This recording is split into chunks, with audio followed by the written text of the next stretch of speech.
Zara, hello. I wanted to talk to you about Christmas. It's coming up soon, and I want to make sure that everything is in order for it. Hello, Helen. Yes, for the 10th time, I've got everything under control. It's just, this is the first time that you're hosting Christmas, and we don't want anything to go wrong now, do we? Otherwise, the children will be very upset. Not to mention that a lot of other people are looking forward to this occasion, and we don't want to end up eating burnt or undercooked food. That won't happen, Helen. I know what I'm doing. I have cooked before. Yes, I know. But this is for a lot more people. There's a special knack for cooking for 12 plus people, you know? With your limited experience, I would be surprised if you could do it for the first time. We're definitely going to need my help. I'll be okay, Helen. And you don't need to worry about me. When I was younger, I helped my mom cook Christmas dinner for our family, and there were at least 10 of us every year then. So it'll be just like that. Yes, but I know what my family likes. Let's face it, I don't think you could make a Christmas dinner that they are going to enjoy. In fact, we'll all probably end up going back home hungry still.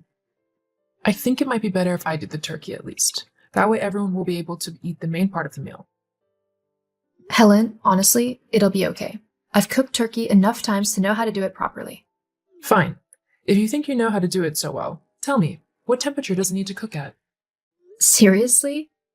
You're actually going to make me tell you how I cook a turkey? Yes. I want to know that my family and I aren't going to get food poisoning because of you. I'd rather not spend my Christmas day being sick everywhere. I cook the turkey at 356 degrees Fahrenheit over the course of a few hours, basting it every hour so that it remains juicy. Is that okay?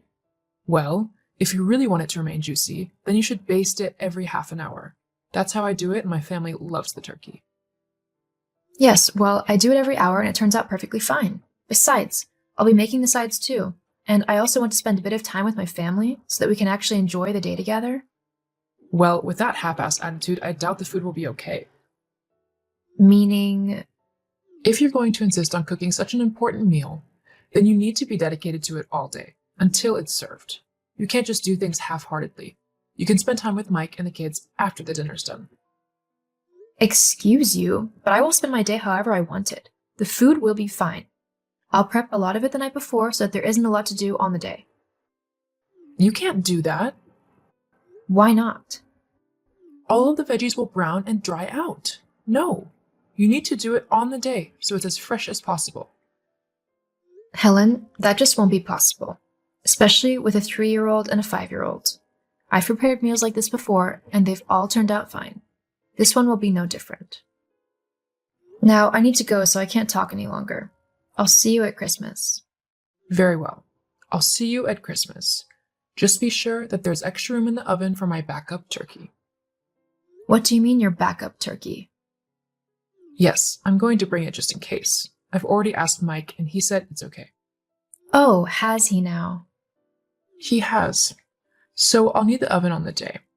It'll be set at 400 Fahrenheit, so any sides will have to be cooked separately so they don't burn. Also, don't forget to add plenty of butter to the mashed potatoes and a high-quality brandy for the Christmas pudding. Something around $30 to $40 should do.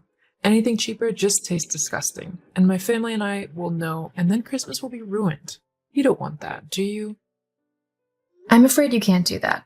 I'm going to need all the oven space I have. So if you want to bring your own turkey, you'll have to cook it at your house. Fine then. You know, I must say that you are very rude. I'm your mother-in-law, so you should treat me with a lot more respect than you do. Honestly, I don't know what my son sees in you. He should have never married you. Well, that's not a nice thing to say now, is it? It doesn't matter. I bet he never told you, but I'd found him a wonderful girl to go out with. I even set them up on a date. Lily was truly wonderful. She would have fit into the family nicely too, unlike you. But for some reason, Mike simply didn't like her as much as he should have. Honestly, I blame you. If only things had worked out between them. Hang on. Mike went out with someone else? When? Was I seeing him then? You might have been around then, but I knew that Lily was the one that Mike was truly supposed to be with. Well then, I've got to go. Goodbye, Helen. Goodbye.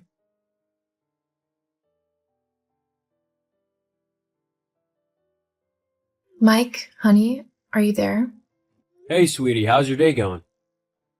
Well, not the best, to be honest. Just now, while I was trying to shop for some of the kids' presents, I had your mom message me, telling me all about how she thinks that I'm going to do the Christmas dinner wrong and how none of your family will like what I cook. God, I'm so sorry, Czar. Honestly, don't listen to her. Everyone will love your cooking. I know I do. In fact, I'd have to say you're a better cook than my mom has ever been. Really? Yeah, in my opinion, my mom actually burns the food whenever she cooks it. There's always a bitter taste that goes with it. Plus, this is our first time hosting Christmas, so I'll definitely be around to help if you need or want it. But your mom said that she had asked you if she could cook a backup turkey in our oven and that you had said yes? Whoa, hang on a minute. I never said anything about her cooking a spare turkey in our oven.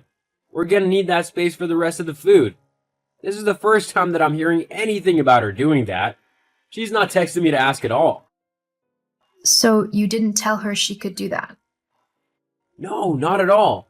I know how important this day is to you, and I never do anything to take it away from you. Thank you, Mike. You really are the best husband. I know. But, What is it? well, it's just that your mom mentioned something else. Yes? She said that she set you up on a date with a woman called Lily, and that she did it whilst you were seeing me. Jeez, she told you about that? So it's true? You were dating other people when we were going out? No, I promise. Look, my mom did set me up with her, but I swear that I had no clue about what she was doing.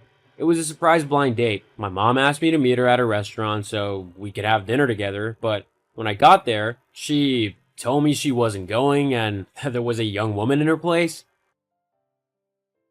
I was mortified at what she'd done, so I immediately told Lily that I was already in a happy relationship and that I wouldn't leave you for the world. But why didn't you tell me about it? I guess I didn't want to taint your opinion of my mom. We'd only been going out for a few months, and I didn't want you to think that my mom hated you. I see. I guess I see where you're coming from. It would have been a bit awkward.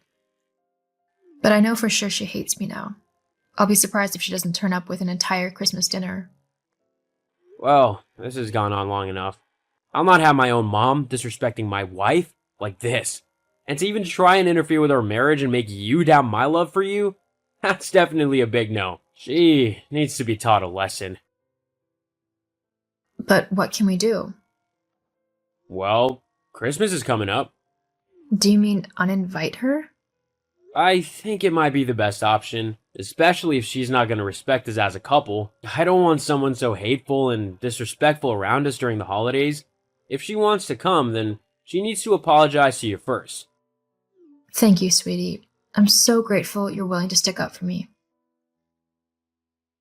Hey, I love you. Besides, I had to grow up with my mom, so I know what she's like.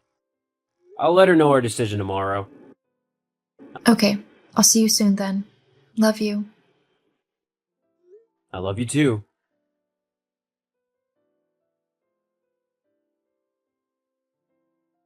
Zara.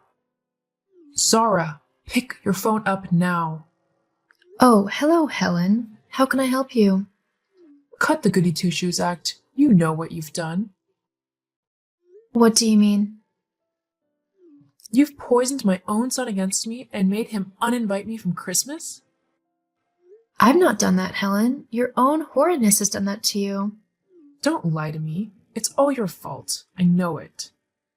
All I told him was what you said yesterday about how you were going to bring another turkey to undermine me, and how you tried to get me to doubt him by telling me about that Lily girl. He didn't need to know that, though. Look, you can come to Christmas at ours once you've apologized to me. Apologize for what? For being horrid and trying to take over Christmas despite it being very important to me. I'm not apologizing. You're a horrible girl, and I wish my son had never met you. I'm sorry you feel that way when I've been nothing but kind to you. Whatever. I'll just invite everyone over to mine, and we'll see what a good Christmas you have then. You can do that if you want. I'll have my family around me, and that's all me and Mike need. Ugh, I seriously hate you. I see. Well, I'm not too fond of you either at the minute, so I'm going to go. I hope you have a nice Christmas, Helen. Goodbye. Well, I hope yours is rubbish. Well, you won't be there, so I don't think that's possible. Why, you. Just you wait and see.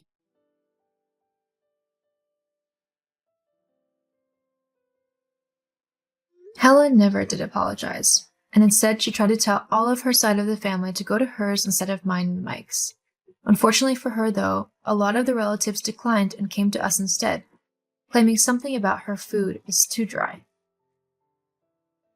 My Christmas dinner went down perfectly, with many people telling me how tasty my turkey was. I felt bad for Helen a little bit, but I also know that boundaries need to be set and toxic people need to be left behind. Hopefully, she'll come around one day and stop being so hateful and mean-spirited. Fingers crossed.